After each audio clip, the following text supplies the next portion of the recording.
France became a constitutional monarchy. The National Assembly completed the draft of the Constitution in 1791. Its main object was to limit the powers of the monarch. These powers, instead of being concentrated in the hands of one person, were now separated and assigned to different institutions: the legislature, the executive, and the judiciary. This made France a constitutional monarch.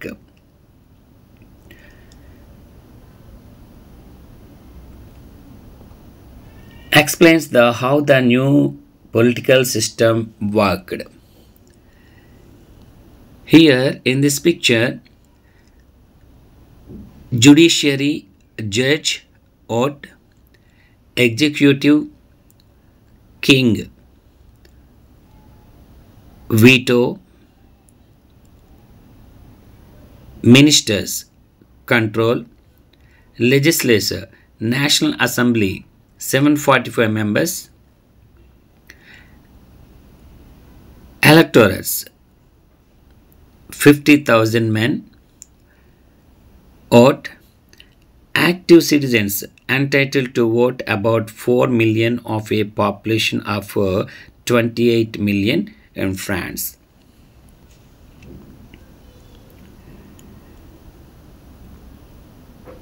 The Constitution of 1791 vested the powers to make laws in the National Assembly, which was indirectly elected. That is, citizens voted for a group of electors who in turn chose the assembly. Not all the citizens, however, had the right to vote. Only men above 25 years of the age who paid taxes equal to at least 3 days of the laborer's wage were given the status of active citizens. That is, they were entitled to vote. The remaining men and all women were classed as passive citizens. To qualify as an elector and then the member of the assembly, a man had belonging to the highest bracket of taxpayers. రాజ్యాంగబద్ధ రాజ్యాంగంగా France జాతీయ శాసనసభ 1791లో రాజ్యాంగ ముసాయిదా తయారు చేసింది. రాచరిక అధికారాలను పరిమితం చేయటం దీని ప్రధాన ఉద్దేశ్యం. ఈ అధికారాలు ఒక వ్యక్తి చేతిలో కేంద్రీకృతం కాకుండా శాసనసభ, కార్యనిర్వాహక, న్యాయ విభాగాల మధ్య వికేంద్రీకరించబడ్డాయి. దీనివలన ఫ్రాన్స్ రాజ్యాంగబద్ధ రాజరిక దేశంగా మారింది. కొత్త రాజకీయ వ్యవస్థ ఎలా పనిచేస్తుందో ఈ క్రింద పిక్చర్ ద్వారా మనం గమనించవచ్చు.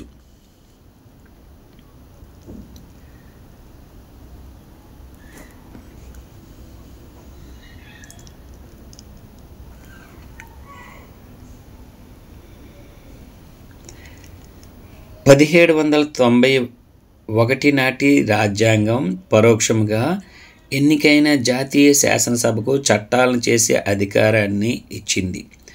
పౌరులు ఒక సమూహాన్ని ఎన్నుకుంటారు. వారు శాసనసభ సభ్యులను ఎన్నుకుంటారు. అయితే పౌరులందరికీ ఓటు హక్కు లేదు. 25 సంవత్సరాల వయసు పైబడిని, కనీసం 3 రోజుల కార్మిక వేతనానికి సమానమైన పన్నులు చెల్లిస్తున్న పురుషులు మాత్రమే ఓటు వేయటానికి అర్హులు. అంటే ఓటు వేసే హక్కు వీళ్ళకి మాత్రమే ఉండేది. మిగిలిన పురుషులను, స్త్రీలను అందరినీ నిష్క్రియ పౌరులుగా వర్గీకరించారు. వాళ్ళ నుంచి శాసనసభ సభ్యునిగా ఎన్నిక అవటానికి అధిక మొత్తంలో పన్ను చెల్లిస్తున్న వాళ్ళు మాత్రమే అర్హులయ్యారు. The Constitution began with a declaration of the rights of men and citizens. The rights such as the right to life, freedom of speech, freedom of opinion, equality before law were established as natural and inalienable rights. That is, they belongs to each human being by birth and could not be taken away. It was the duty of the state to protect each citizen's natural rights. రాజ్యాంగము మానవ పౌర హక్కుల ప్రకటనతో ప్రారంభమవుతుంది. జీవించే హక్కు, walk స్వాతంత్ర్యపు హక్కు, భావ ప్రకటన, అభిప్రాయాలను వెలిబుచ్చే స్వేచ్ఛ, చట్టం ముందు అందరూ సమానులనే భావన వ్యక్తికి పుట్టుకతో సంక్రమించే సహజమైన విడదీయరాని హక్కులుగా ప్రస్తావించబడ్డాయి. ఇవి ప్రతి వ్యక్తికి పుట్టుకతో వర్తిస్తాయి. ఎవరు వీనిని తీసివేయలేరు. పౌరుల సహజ హక్కులను పరిరక్షించడము రాజ్యం యొక్క బాధ్యత. France abolishes monarchy and becomes a republic. The situation in the France continued to be tense during the following years. Although Louis XVI had signed the constitution, he entered into secret negotiations with the King of Prussia. Rulers of other neighboring countries too were worried by the development in France and made plans to send troops to put down the events that had been taking place there since the summer of 1789. Before this could happen, the National Assembly voted in April 1792 to declare war against Prussia and Austria. Thousands of volunteers thronged from the provinces to join the army. They saw this was a war of the people against the kings and aristocracies all over Europe.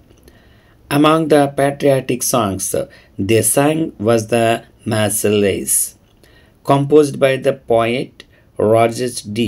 Isel.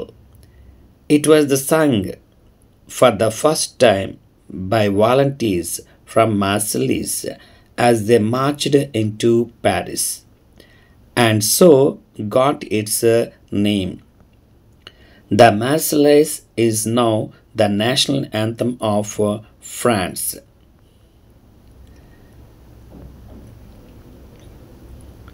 ఆ తర్వాత సంవత్సరాల్లో కూడా ఫ్రాన్స్లో పరిస్థితి ఉద్రిక్తంగానే ఉంది. Louis 16 రాజ్యాంగంపై సంతకం చేసినప్పటికీ అతను ప్రష్యా రాజుతో రహస్య మంతనాలు చేపట్టాడు.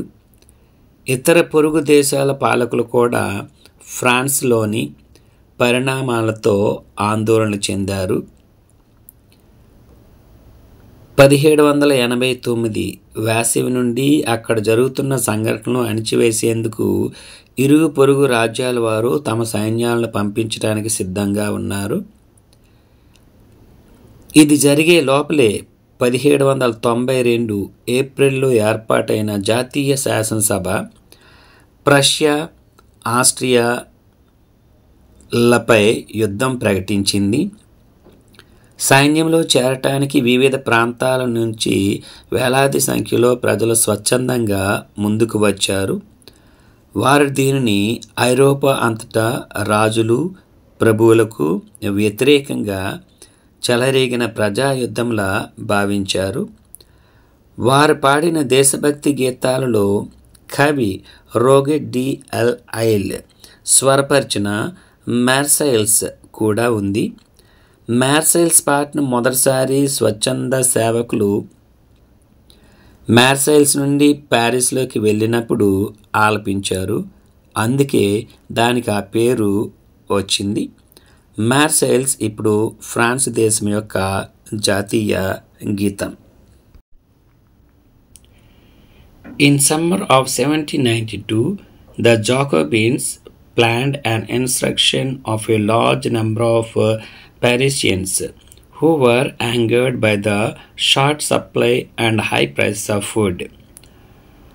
On the morning of August 10, they stormed the palace of the Tuileries, massacred the king's guards, and held the king himself as a hostage for several hours. Later, the assembly voted to imprison the royal family. Elections were held. From now on, all men of 21 years and above, regardless of wealth, got the right to vote. The newly elected assembly was called the Convention. On 21st September 1792, it abolished the monarchy and declared France as a republic. As you know, a republic is a form of government where the people elect the government, including the head of the government.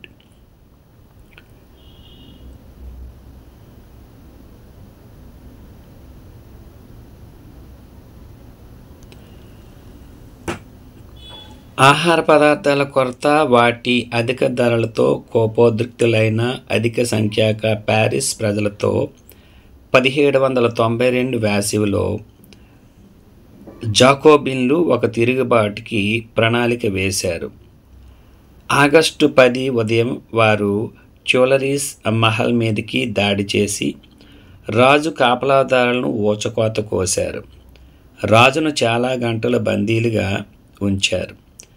తర్వాత రాచరిక కుటుంబాన్ని చెరసాల పాలు చేయాలని శాసనసభ తీర్మానించింది. దాంతో ఎన్నికలు జరిగాయి. అప్పటి నుండి సంపదతో సంబంధం లేకుండా 21 సంవత్సరాలు దాటిన పురుషులందరికీ ఓటు హక్కు లభించింది. కొత్తగా ఎన్నికైన శాసనసభను కన్వెన్షన్ అని పిలవసాగారు. 1792 సెప్టెంబర్ 21న అది రాజరికాన్ని రద్దు చేసి ఫ్రాన్స్ని గణతంత్రంగా ప్రకటించింది. గణతంత్రం అంటే ప్రభుత్వ అధినేతతో సహా ప్రభుత్వాన్ని ప్రజలే ఎన్నుకుంటారు అని దీని యొక్క అర్థం. ఈ విధంగా ఫ్రాన్స్లో రాజరిక వ్యవస్థ తొలగిపోయి ప్రజా పరిపాలన వ్యవస్థ రావటం అనేటువంటిది జరిగింది. Louis XVI was sentenced to death by the court on the charge of treason. On 21st January 1793, he was executed publicly at the Place de la Concorde. The Queen Mary Antoinette met with the same fate shortly after.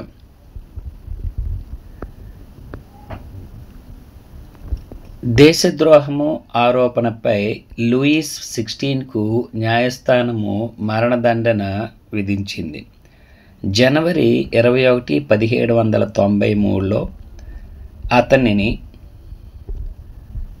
Place D law Concorde వద్ద అతనిని బహిరంగంగా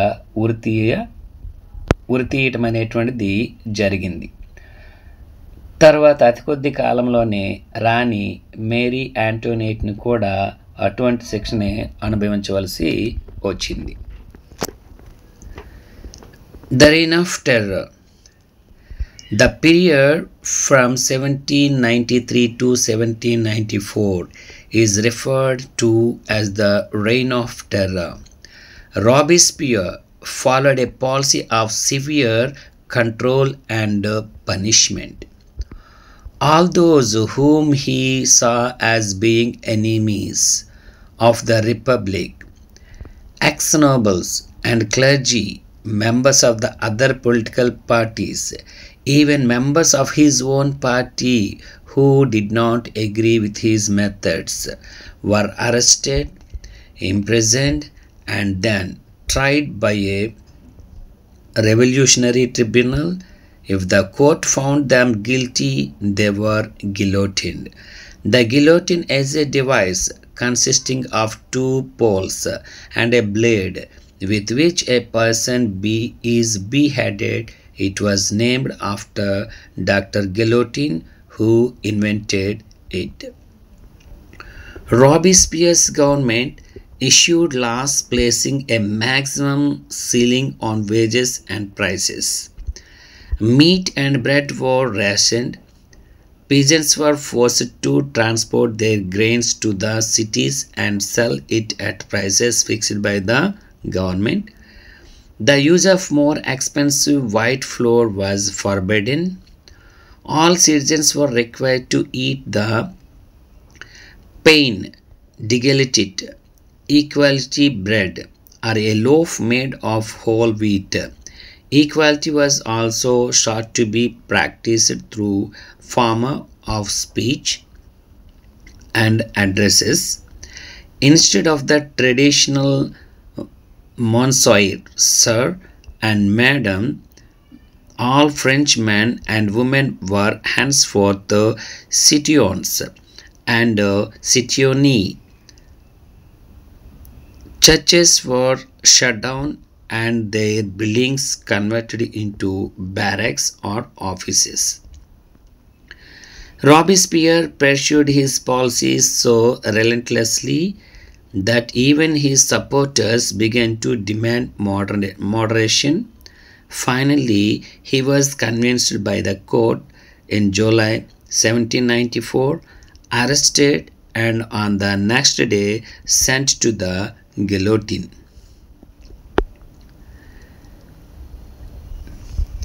బీతావాహ పాలన 1793-1794 మధ్య కాలాన్ని బీతావాహ పాలనగా పేర్కొంటారు.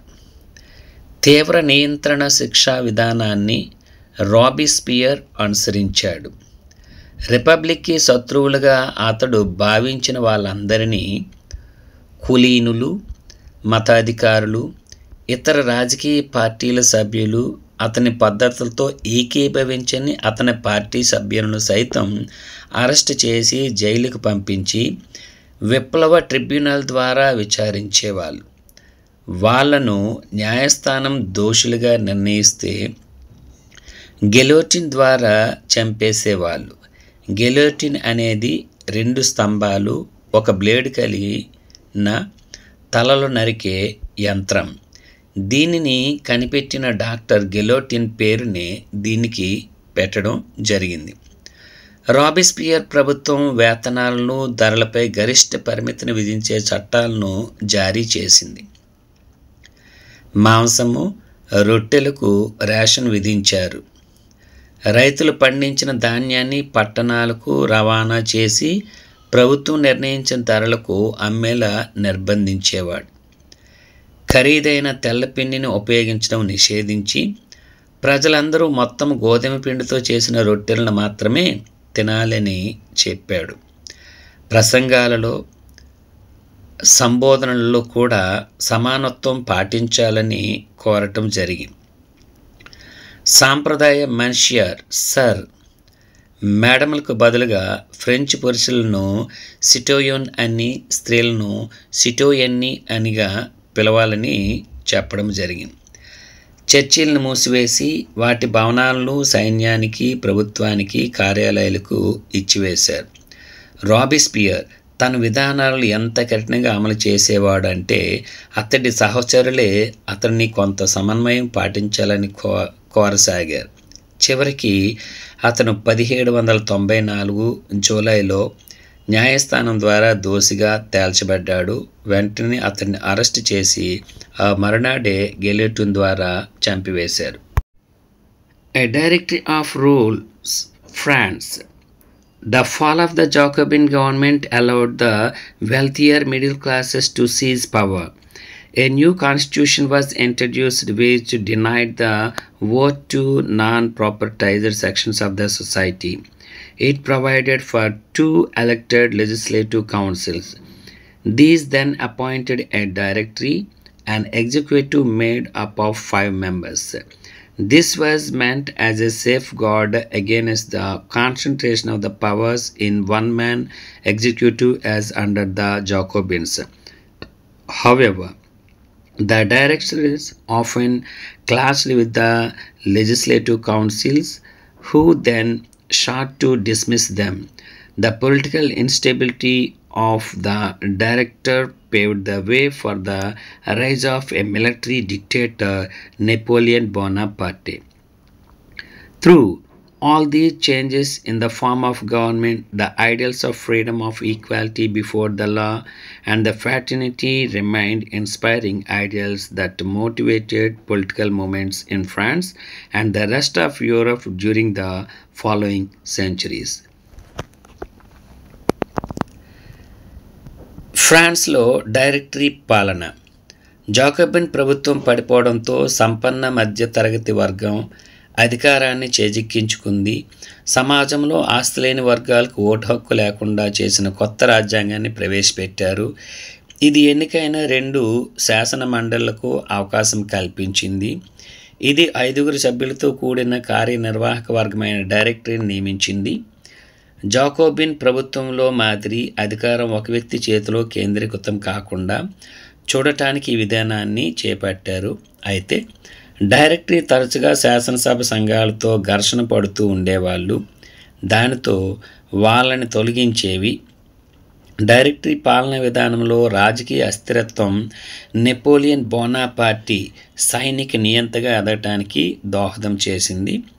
ప్రభుత్వ రూపంలో వచ్చిన ఈ మార్పులన్నింటినీ ద్వారా స్వేచ్ఛ యొక్క ఆదర్శాలు చట్టం ముందు సమానత్వం, సౌభ్రాతృత్వం స్ఫూర్తిదాయకంగా నిలిచాయి. అవి తర్వాత శతాబ్దంలో ఫ్రాన్స్తో పాటు మిగిలిన యూరోప్లో రాజకీయ ఉద్యమాలని ప్రేరేపించాయి. డియర్ ఫ్రెండ్స్, డియర్ స్టూడెంట్స్, ఇక్కడి నుంచి మీరు ఈ యొక్క రెండో భాగమైనటువంటి ఫ్రెంచ్ రెవల్యూషన్ గురించి ఆలకించడం అనేటువంటిది జరిగింది. దీనిలో చర్చించినటువంటి అంశాలన్నీ కూడా చాలా ముఖ్యమైనటువంటి అంశాలు. వీటిని మీరు శ్రద్ధగా ఆలకించి నేర్చుకోవాలని నా యొక్క విజ్ఞప్తి.